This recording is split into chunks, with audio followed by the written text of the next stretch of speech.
Welcome to Suman TV. నేను మీ Suman TV Nag.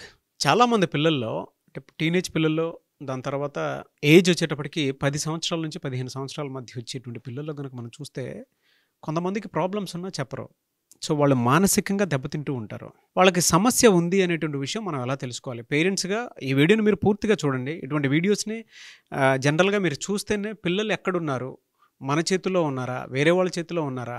లేదు వేరే వాళ్ళు భయపెడుతుంటే మన దగ్గరకొచ్చి చెప్పట్లేదా? అనేటువంటి విషయం తెలుస్తది. లేదా కొన్నిసార్లు వాళ్ళు చేసినటువంటి తప్పులు ఇంట్లో చెప్పుకోలేక ఏం చేస్తే బావుంటుందో అనేటువంటి దాని మీద ఒక్కొక్క రివ్యూ పెట్టుకోవడానికి కూడా మనకు ఒక అవకాశం ఉంటుంది. ఈ వీడియోని మాత్రం పూర్తిగా చూసి ప్రతి పేరెంట్, ప్రతి టీచరు స్కూల్, కాలేజ్‌లో ప్లే చేయండి. లేదంటే ఇంట్లో ప్లే చేసి ఎక్కడెక్కడ ఏం జరుగుతుంది అనేటువంటి దాని మీద ఒక రివ్యూ అండ్ దాంతో పాటు మీ ఒపీనియన్ కింద కామెంట్ బాక్స్‌లో పోస్ట్ చేయండి. సో, పిల్లల మీద కూడా ఒక రివ్యూ ఉన్నట్టు ఉంటుంది. ఈరోజు మనతో పాటు ఎమోషనల్ హెల్త్ కోచ్ షఫీ గారు ఉన్నారు. అది వారి మాటల్లో అడిగి తెలుసుకుందాం. Hello sir. హలో నాగరాజు గారు. సార్, పిల్లలకి మానసికంగా దెబ్బతిన్నారు అనేటువంటి విషయం మనకెలా తెలుస్తదండి?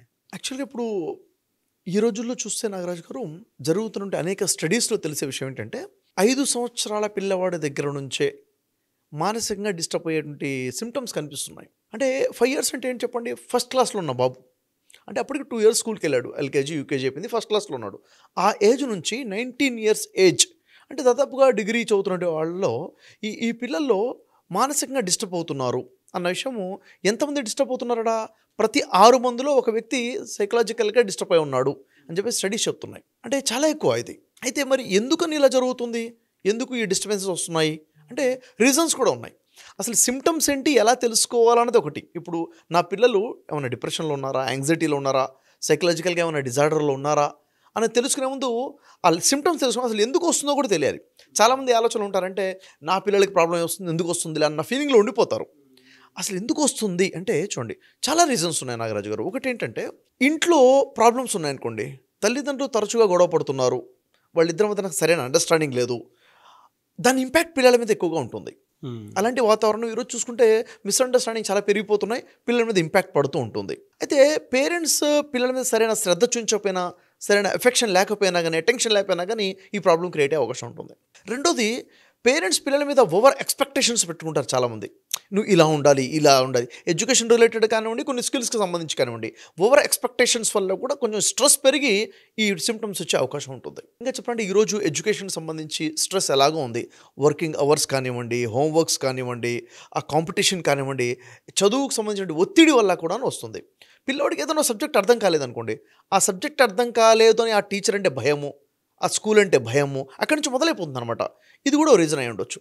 ఇంకా ఈరోజు చిన్నపిల్లలైనా పెద్దవాళ్ళైనా ఫ్రెండ్స్ మీద విభేదాలు వస్తున్నాయి, గ్రూపిజం వస్తుంది. ఆ గ్రూపిజాన్ని ఎలా తట్టుకోవాలో అర్థం కాక తనకు తాను లోగా ఫీల్ అయిపోయి కూడాను ఈ ప్రాబ్లమ్స్ క్రియేట్ అయిపోతున్నాయి. ఇంకా ఈ రోజుల్లో ఇంకా చెప్పాలంటే బుల్లింగ్ ఎక్కువైపోతుంది, వేధింపులు ఎక్కువైపోయినాయి, ఇబ్బంది పెట్టడం ఎక్కువైపోయింది, ఇంకా బాడీ షేమింగ్ కూడా పెరిగిపోయింది చిన్న పిల్లల దగ్గర నుంచే. అవునా? ఇంకా పిల్లవాడు తెలుసో తెలియక చిన్న తప్పు చేశాడు అనుకోండి, గిల్టీ ఫీలింగ్ వచ్చేసి దాంట్లో నుంచి బయటపడటం, అలా తెలియకపోవడం వల్ల కూడా సిమ్టమ్స్ వస్తుంటాయి. ఇలా చెప్పుకుంటే మెనీ రీజన్స్, చాలా రీజన్స్ ఉన్నాయి. నా పిల్లవాడికి ఈ సైకలాజికల్ ప్రాబ్లం రాదురే అన్న ఆలోచన ఉండడం తప్పు. వచ్చే అవకాశాలు ఉన్నాయి, మనం పసిగట్టుకుని బయటపడాలి. ఎలా తెలుసుకోవాలి అసలు, ఎలాంటి సిమ్టమ్స్ ఉంటే ప్రాబ్లమ్స్ ఉన్నాయని తెలుసుకోవాలి అంటే, ఫస్ట్గా మనం మాట్లాడుకున్నట్లయితే ఈ పిల్లల్లో ఒక రకమైనటువంటి హోప్లెస్నెస్ ఉంటుంది, ఇంట్రెస్ట్ లేకపోవడం, నిరాశ, ఒక దుఃఖము, ఒక సాడ్ ఫీలింగ్ ఉంటుంది. ఎప్పుడు కూడా వాడు ఏదంటూ ఇంట్రెస్ట్ చూస్తూ ఉంటాడు, ఒక రకమైన బాధలో ఉంటుంటాడు, ఎలోన్గా కూర్చొని ఉంటాడు. ఈ సిమ్టమ్స్ ఎక్కువగా కనిపిస్తున్నాయి అంటే ఇది ఖచ్చితంగా మానసికంగా ఉన్నటువంటి ఒక సమస్యకి లక్షణం అని చెప్పుకోవాలి. ఇంకొక లక్షణం ఏంటంటే నాగరాజు గారు, తొందరగా కోపం వచ్చేస్తుంటుంది. మొన్నటిదాకా బాగానే ఉన్నాడు, ఈ మాత్రం చికాకు ఎక్కువ పడుతున్నాడు, కోపం ఎక్కువ వస్తుంది, ప్రతి చిన్నదానికి అరిచేస్తున్నాడు, కోపపడుతున్నాడు. ఇది ఒక సిమ్టమ్, ఎక్కడో ప్రాబ్లం ఉంది, ఇది సిమ్టమ్, ఇది ఏదో కాజ్ వల్ల ఇది వచ్చింది. కాబట్టి ఈ ప్రాబ్లమ్ని పెరగకుండా చూసుకోవాల్సిన అవసరం కూడా ఉంది. ఇది ఒక సిమ్టమ్గా మనం చూడొచ్చు. పిల్లల్లో ఆత్మవిశ్వాసం బాగా తగ్గిపోయి ఉంటుంది, ఇది ఒక సిమ్టమ్. ఎలా? వాళ్ళు ఓపెన్గా మాట్లాడడం తగ్గించేస్తారు. ఓపెన్గా నవ్వడం కానివ్వండి, కలవడం కానివ్వండి, షేరింగ్ కానివ్వండి, మనకు అర్థమైపోతుంది ఏంటి వీడు కొంచెం తగ్గిపోయాడు, లోగా ఉన్నాడు అన్న ఫీలింగ్ ఉంటుంది. ఈ సిమ్టమ్ మనం గుర్తించాలి, పేరెంట్స్గా, టీచర్స్ అయినా గుర్తించాలి, పేరెంట్స్ అయినా గుర్తించాలి. ఎప్పుడైతే మనం ఇగ్నోర్ చేయడం మొదలు పెడతామో ఆ డిప్రెషన్లోకి వెళ్ళే అవకాశం, యాంగ్జైటీ పెరిగే అవకాశం ఎక్కువగా ఉంటుంది. కొన్ని రకాల భయాలు ఉంటాయి పిల్లలకి, కొన్ని రకాల యాంగ్జైటీస్ ఉంటాయి. ఉదాహరణకి రోజుకి నార్మల్గానే స్కూల్కి వెళ్ళేవాడు, స్కూల్కి వెళ్ళాలి అనేసరికి ఒక రకమైన యాంగ్జైటీ వచ్చేస్తుంటుంది. స్కూల్ అంటే భయం, ఇంక వెళ్ళకూడదన్న భయం.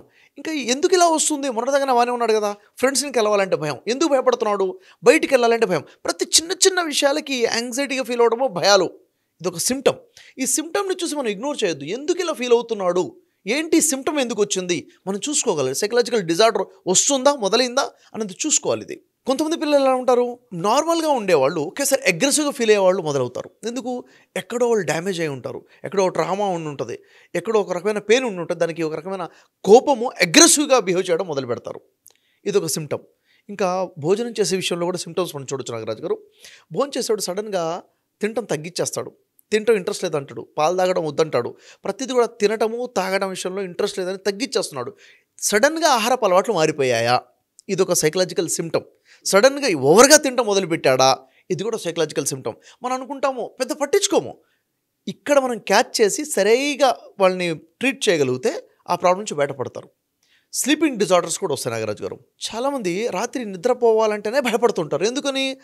వాళ్ళకి ఏదైతే ట్రామా ఉంటుందో దానికి సంబంధించిన ఆలోచనలు వస్తుంటాయి, కలల్లాగా వస్తుంటాయి, కాబట్టి భయపడి నిద్రపోరు. ఇది ఒక సిమ్టంగా ఉంటుంది. కాబట్టి నిద్ర లేట్, ఏదో ఆలోచించుకుంటూ లేట్ నైట్ పడుకుంటుంటారు, ఉదయం లేవలేరు. స్లీపింగ్ డిజార్డర్ వస్తుంది. ఇంకా చాలామంది ఎలా ఉంటుందంటే, ఒక రకమైనటువంటి డిప్రెషన్లోకి వెళ్ళి వాళ్ళు నిద్ర పట్టదో, ఇట మేలుకోను లేరు, ఒక రకమైనటువంటి మత్తులో ఉండిపోయి అలాగే ఉండిపోతుంటారు, లేవబుద్ధి కాదు వాళ్ళకి. ఇవన్నీ కూడా సిమ్టమ్స్. ఇది వింటుంటే ఇలాంటి సిమ్టమ్స్ ఉంటాయా అనిపిస్తుంది, కానీ ఆ పేరెంట్స్కి తెలుస్తుంది. ఏ పేరెంట్స్ పిల్లలైతే సిమ్టమ్స్ ఉన్నాయో, ఇప్పుడు నా మాటలు ఉంటే అవును కదా, ఈ లక్షణం మా పిల్లల్లో ఉంది కదా, మా బాబులో ఉంది కదా అని వాళ్ళకి అర్థమవుతుంది. అప్పుడు వాళ్ళకి రియలైజ్ అవుతుంది. అన్ని సిమ్టమ్స్ ఒకళ్ళు ఉండకపోవచ్చు, ఒక్కొక్క సిమ్టమ్ ఒక్కొక్క వ్యక్తిలో ఉంటుంది. అవి తెలిసినప్పుడు వెంటనే మనం దాని మీద అప్రమత్తం అయ్యి వాళ్ళతో కూర్చొని మాట్లాడాలి. ఏం జరుగుతుంది అనాలిసిస్ చేయాలి. చాలామంది పిల్లలు ఓపెన్ అవ్వరు, చెప్పుకోలేరు, వాళ్ళకి ప్రాబ్లం ఏముంది చెప్పలేరు, స్కూల్లో పిల్లలు ఇబ్బంది పెడుతున్న విషయం చెప్పలేరు, ఫలానా సబ్జెక్ట్ వల్ల టీచర్ వల్ల భయం ఉందని చెప్పలేరు, ఫలానా మీ వల్లనే నాకు ప్రాబ్లం వచ్చిందని చెప్పుకోలేరు, మీరు గొడవ పట్టడం వల్లనే. అవునా లేదా? దాన్ని మనమే ఐడెంటిఫై చేసి ఓపెన్ అప్ అయ్యే విధంగా చేయగలగాలి. ఈ సిమ్టమ్స్ కొంచెం ముదిరితే ఎలా ఉంటాయంటే నాగరాజు గారు, సైకోసొమాటిక్ సిమ్టమ్స్ వస్తాయి. ఎలా సైకోసొమాటిక్ అంటే, చాలామంది చిన్నలు తలనొప్పి అంటుంటారు. ఎందుకు తలనొప్పి ఉందని డాక్టర్ దగ్గరికి వెళ్తే ప్రాబ్లం ఏముండదు, కంటి డాక్టర్ దగ్గర చూపిస్తే సైట్ ఏముండదు, తలనొప్పి ఎందుకు వస్తుందో అర్థం కాదు. కడుపులో నొప్పి అని మాటి చెప్తుంటారు. ఎందుకు కడుపులో నొప్పి వచ్చింది అని చెప్పేసి ఏ డాక్టర్ దగ్గరికి వెళ్ళినా ఏం చేసినా కానీ రీజన్ అర్థం కాదు. ఇది యాక్చువల్గా సైకలాజికల్ ప్రాబ్లం. ఇది సైకలాజికల్ ప్రాబ్లం వల్ల సొమాటిక్ ప్రాబ్లమ్స్ వస్తుంటాయి, అంటే ఫిజికల్గా పెయిన్స్ వస్తుంటాయి అనమాట. ఇది ఒక లక్షణము. అంటే సడన్గా మాటికి మోషన్కి వెళ్ళిపోవడము, మాటికి యూరిన్కి వెళ్ళడము, లేకపోతే స్వెట్ రావడము, ఒక రకమైనటువంటి యాంగ్జైటీ ఫీలింగ్ వల్ల తలనొప్పి కానివ్వండి, కడుపు నొప్పి కానివ్వండి, కాళ్ళు చేతులు వణకడం కానివ్వండి. చాలామంది పిల్లలు కాళ్ళు పెయిన్స్ అంటుంటారు. చాలామంది అనుకుంటే ఇది ఎందుకు వస్తుంది పెయిన్ అంటే, వీక్నెస్ వల్ల వస్తుంది, న్యూట్రిషన్ లేకపోవడం వల్ల వస్తుంది, ఎనర్జీ ఇవ్వాలి అన్న కోణంలోనే వెళ్తారు తప్ప, వాడికి డిప్రెషన్ ఉండడం వల్ల కూడాను, యాంగ్జైటీ వల్ల కాళ్ళు వణుకుడు ఉంది, కాళ్ళలో చోంట్లు వస్తున్నాయి, నొప్పులు వస్తున్న విషయం గమనించుకోలేకపోతారు. ఇవన్నీ కూడా సిమ్టమ్స్. ఇవి ఇంకొక రకంగా చెప్పుకోవాలంటే నాగరాజు గారు, పిల్లల్లో మరొక రకమైనటువంటి సిమ్టమ్ ఏముంటుందంటే, చాలా తక్కువ మందిలో ఉండొచ్చు, సెల్ఫ్ హార్మింగ్ వస్తుంది. వాళ్ళే ఇష్టపడటం మానేస్తారు. ఇంకా ఇష్టపడటమే కాకుండా తమను తను అసహించుకోవడం మొదలు పెడతారు. కాబట్టి వాళ్ళు ఫుడ్ ఇచ్చుకోలేరు, వాళ్ళ డ్రెస్ మంచిగా మెయింటైన్ చేసుకోలేరు, వాళ్ళ నోట్స్ని వాళ్ళే చించేసుకుంటూ ఉంటారు, వాళ్ళకి సంబంధించినటువంటి థింగ్స్ని వాళ్ళే డ్యామేజ్ చేసుకుంటారు. ఆటో బొమ్మలు ఉంటాయి పడేసుకుంటుంటారు, వాళ్ళని ఏ విధంగా డ్యామేజ్ చేసుకోవాలి, ఎందుకంటే వాళ్ళు ఇష్టపడింది వాళ్ళనే. ఇలాంటి సిమ్టమ్ కూడా కొంతమందిలో కనిపిస్తుంది. ఇలా ఉన్నప్పుడు ఖచ్చితంగా పేరెంట్స్ ఫోకస్ చేసి ఎందుకు ఇలా ఉంది, రూట్ కాజ్ తెలుసుకోవాలి. చాలా సందర్భాలు ఏమవుతుంది, రూట్ కాజ్ తెలుసుకోలేకపోతారు. ఎప్పటివరకు రూట్ కాజ్ని క్లియర్ చేయమో ప్రాబ్లం క్లియర్ అవ్వదు. మరి ఎందుకు వీడు ఇలా చేస్తున్నాడని చెప్పేసి ఇంకా పిల్లల్ని భయపెట్టడము, కొట్టడమే చేస్తారు తప్ప అసలు సమస్య ఏంటో అర్థం చేసుకునే ప్రయత్నం చేయరు. కాబట్టి ఇంకా ప్రాబ్లం పెరుగుతుంది.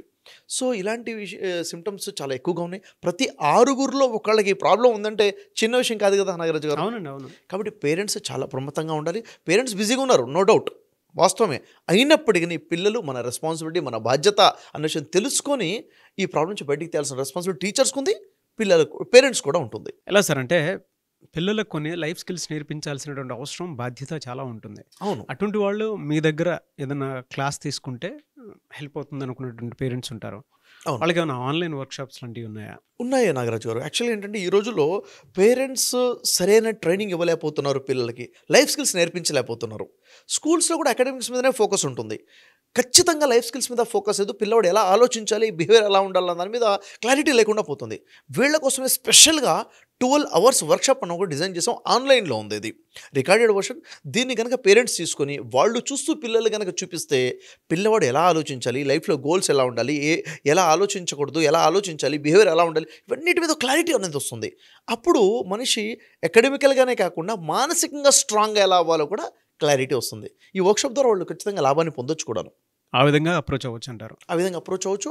కొంతమంది ఎలా ఉంటుందండి నాగరాజు గారు, ఈ ప్రాబ్లం ఫేస్ చేసిన తర్వాత వాటి నుంచి ఎలా బయటపడాలో అర్థం కాదు. అలాంటి వాళ్ళు థెరపీస్ కొన్ని ఉంటాయి, కౌన్సిలింగ్స్ ఉంటాయి. దాని ద్వారా లాభాన్ని పొంది ఈ ప్రాబ్లం నుంచి బయటకు వచ్చే గొప్ప అవకాశం ఇది. సో అది ఎమోషనల్ హెల్త్ కోచ్ షఫీ గారు చెప్పినటువంటి, ఎవరైనా ఆన్లైన్ వర్క్షాప్కి కనుక అటెండ్ అవ్వాలి అనుకుంటే స్క్రీన్ మీద మీకు ఆయన కాంటాక్ట్ నెంబర్ కనిపిస్తుంది. దాన్ని మీరు కాల్ ఆర్ మెసేజ్ వాట్సాప్ చేసి మీరు ఆన్లైన్ ఫస్ట్ అటెండ్ అవ్వండి. మీ పిల్లలు ఏం నేర్చుకున్నారో తెలుసుకోండి. దాని తర్వాత మీకు ఏదైనా డౌట్స్ ఉన్నాయి అని అంటే మీరు ఒకసారి షఫీ గారిని అప్రోచ్ అవ్వాలనుకుంటే త్రూ అపాయింట్మెంట్ మీరు డెఫినెట్గా కాల్ ఆర్ మెసేజ్ వాట్సాప్ చేసి మళ్ళీ మీరు అపాయింట్మెంట్ తీసుకోవచ్చు. అండ్ మీకు ఏదైనా డౌట్స్ ఉన్నాయి మాత్రం కింద కామెంట్ బాక్స్లో కూడా పోస్ట్ చేయండి. అండ్ ఇలాంటి మరిన్ని వీడియోస్ కోసం మా ఛానల్ ఫాలో అవ్వండి. Thank you so much Shafi గారు. థ్యాంక్ యూ అండి, వెల్కమ్.